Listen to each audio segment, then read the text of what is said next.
जाते होंगे। कौन कौन उठता है 5 बजे? आप तो सभी समझदार हैं, आप तो उठेंगे 5 बजे 4 बजे, लेकिन बालकों के जो बालक बैठे हैं, कौन कौन उठता है 4-5 बजे?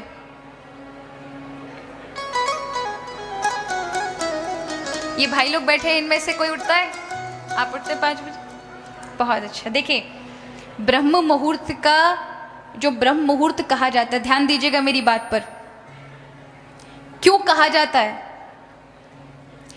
आप 7 बजे उठें, आप सूर्योदय के बाद उठें, बाद में उठें, ठीक है, एक उठने का विषय आपकी अपनी दिनचर्या है, लेकिन ब्रह्म मुहूर्त में उठने वाला व्यक्ति और उस समय उसकी निद्रा खुल जाए तो कहा जाता है कि ब्रह्म मुहूर्त एक ऐसा समय है जिस समय सारे के सारे भगवत भक्त, संत जन और जितने भी दृश्य अदृश्य शक्तियां होती हैं उस समय चेतनता में आती हैं।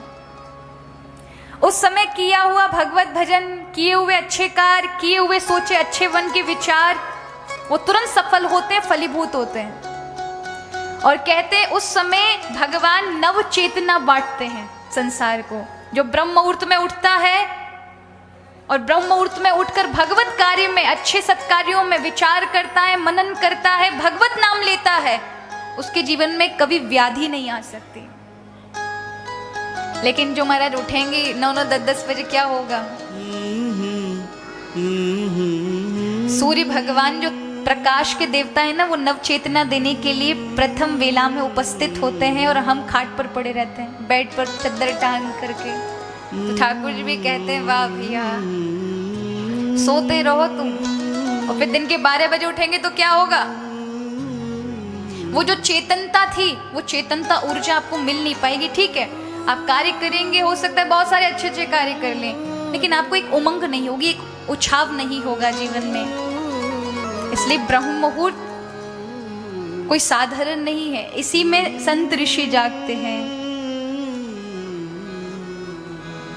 इसी में ही भगवत भक्त जागते हैं, इसी में ही अच्छे दान पुण्य सत्कर्म किए जाते हैं। जो कहते ब्रह्म मुहूर्त में उठकर भगवत भजन करता है, बालक पढ़ते हैं ब्रह्म मुहूर्त के अंदर, वो विद्या को प्राप्त कर लेते हैं। इसलिए 3 बजे से 4 बजे के बीच में, 5 बजे के बीच में अवश्य बालकों को अध्ययन करना चाहिए। ये समय होता है जिस समय आपको बुद्धि का विकास मिलता है, प्रकाश मिलता है, स्मृति बढ़ती है। और उस समय अगर आप सो रहे होंगे ना, तो ज़्यादा दिन नहीं बुद्धू बन जाओगे महाराज। यही समय है कि इस समय अगर आप पढ़ेंगे, अध्ययन करेंगे, भगवत भजन करेंगे, तो जो आप अपने मन में किसी भी प्रकार का भाव बना कर रखें, वो तुरंत उसमें सफल हो जाएंगे। इस दुनिया में कोई भी कार्य असफल नहीं हो सकता, लेकिन आपका किया हुआ नियम, याद रखिए भगवान को नियम बड़ा प्रिय है। कभी कभी क्या होता है, पूर्व में हम जब बालक थे तो नियम नहीं थे हमारे, अब हमारे नियम हो गए तो अब बहुत सारी चीजें देखनी पड़ती हैं। तो कई बार लोग रूठ जाते हैं, उनको लगता है कि पहले तो ऐसे ही कभी भी आ जाते थे, कभी भी कमरे में आ जाते थे तो उनको ऐसे मिल जाते थे। लेकिन अब क्या है, अब थोड़े से नियम होने की वजह से थोड़ा समय मिलते हैं, हम में कुछ थोड़ा बहुत ठाकुर जी का बन जाए। अगर उसको छोड़ देंगे तो फिर हमारे पास क्या रहेगा? तो इस बात को आप भी, जहाँ हम भगवत नाम का बोलते हैं, अगर उसका थोड़ा भी अनुसरण नहीं करेंगे तो फिर कृपा प्राप्त नहीं होगी ठाकुर जी की। माना कि कथा कहना भी भगवत भजन ही है,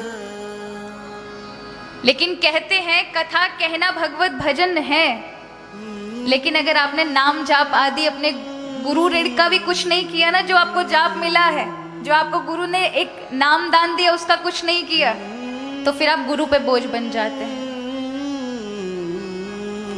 इसलिए इस बात के लिए आप बिल्कुल बुरा मत मानिएगा। आपका जितना स्नेह पूर्व में था उससे ज्यादा स्नेह आज भी हृदय में बहुत है।